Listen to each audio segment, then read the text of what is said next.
Hello बच्चों, आप जुड़ चुके हैं कॉमर्स विद अलका क्लास के साथ, जिसमें आप पढ़ रहे हैं पार्टनरशिप। तो बच्चों, मुझे लग रहा है कि आप लोगों को लास्ट की क्लासेस अच्छे से समझ में आ रही होंगी। आज से हम स्टार्ट करेंगे एडमिशन ऑफ पार्टनर। चलिए स्टार्ट करते हैं।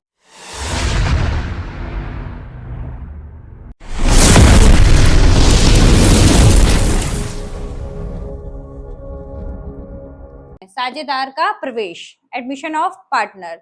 बेटा, आपने पार्टनरशिप पढ़ ली कि जब दो या दो से अधिक व्यक्ति लाभ कमाने के उद्देश्य से मिलकर कोई कार्य करते हैं जो उन सबके द्वारा या उनमें से किसी एक के द्वारा किया जाता है, उसे साझेदारी कहते हैं।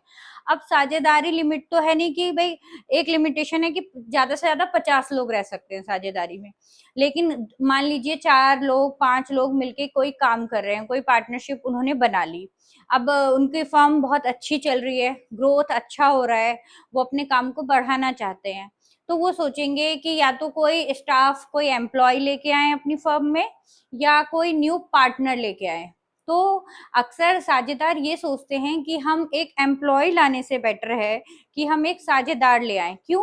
क्योंकि साझेदार लाने से कुछ अलग फायदे होते हैं, जैसे कि एक एम्प्लॉय आपका 8-10 आवर्स काम करेगा और अपनी सैलरी लेके अपने घर चला जाएगा।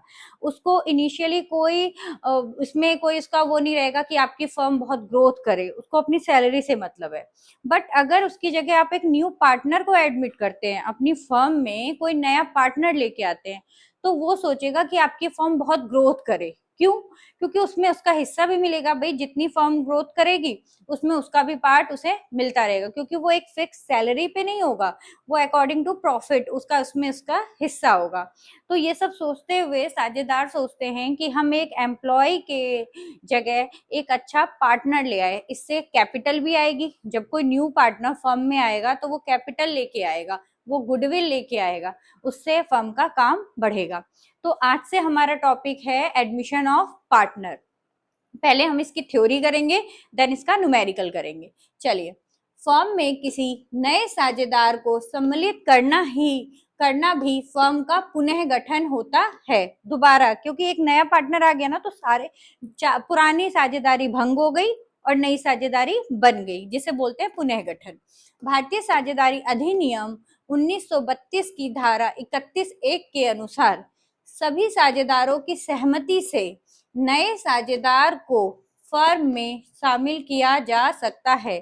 इसके लिए सभी पार्टनर्स की एग्रीमेंट होना, सबको एग्री होना जरूरी है किसी नए पार्टनर को लाने के लिए। अगर कोई एक सिंगल पार्टनर भी डिसएग्री करता है कि हम इसको पार्टनरशिप में नहीं शामिल करेंगे, तो आप नए पार्टनर को फर्म में नहीं ला सकते। तो उसमें सभी पार्टनर की सहमति होना आवश्यक है। नया साझेदार फर्म का साझेदार बनने के बाद फर्म द्वारा किए गए सभी कार्यों के लिए उत्तरदायी होता है।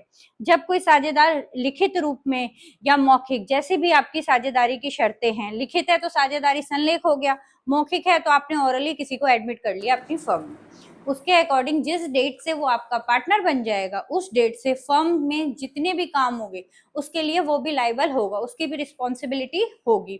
और उसको राइट्स क्या होते हैं? नए साझेदार को व्यवसाय के लाभों में हिस्सा प्राप्त करने का अधिकार हो जाता है, कि आगे जो प्रॉफिट होगा उसमें उसको हिस्सा मिलेगा। साझेदारी व्यवसाय की संपत्तियों में हिस्सा पाने का अधिकार, और फर्म की संपत्तियों में भी हिस्सा पाने का अधिकार हो जाएगा। क्यों? क्योंकि जिस दिन वो फर्म में आएगा उस दिन तक का रिवॉल्यूशन अकाउंट बना के अलग रख लिया जाएगा और ओल्ड पार्टनर उसका हिस्सा ले लेंगे। आगे जो भी संपत्ति होगी उसमें न्यू पार्टनर भी अपना हिस्सा लेगा। तो आज हमने पढ़ा कि साझेदारी का प्रवेश होता क्या है। आई थिंक आप लोग इसे अच्छे से समझ चुके होंगे और इसके आप नोट्स बना लीजिएगा।